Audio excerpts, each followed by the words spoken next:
भाषा हमारे समझ में आ गई होगी आपके। अगर नहीं आई हो तो एक बार हम रिवीजन कर लेते हैं दोबारा। इसकी परिभाषा है, दो या दो से अधिक ध्वनियों के मिलने पर जो विकार उत्पन्न होता है उनमें परिवर्तन होता है तथा जिससे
पहली संधि है स्वर संधि, दूसरी संधि है व्यंजन संधि और तीसरी संधि है विसर्ग संधि।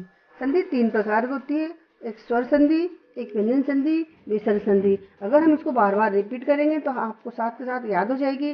पहली स्वर संधि, दूसरी व्यंजन संधि और तीसरी है विसर्ग संधि। संधि के प्रकार, संधि के तीन प्रकार होते हैं, स्वर संधि, व्यंजन संधि, विसर्ग संधि। अब क्या है स्वर संधि, क्या है व्यंजन संधि और क्या है विसर्ग संधि, इसके बारे में हम देखते हैं। स्वर संधि, स्वर का सुर से मेल, शब्द के अंत में और पहले शब्द के अंत में और बाद के शब्द के शुरू में जो स्वर से स्वर का मेल होता है उसे स्वर संधि कहा जाता है। व्यंजन संधि, व्यंजन प्लस व्यंजन या स्वर। अगर आता है व्यंजन के बाद व्यंजन आ जाए या स्वर आ जाए तो उसे हम व्यंजन संधि कहते हैं। तीसरी संधि है विसर्ग संधि।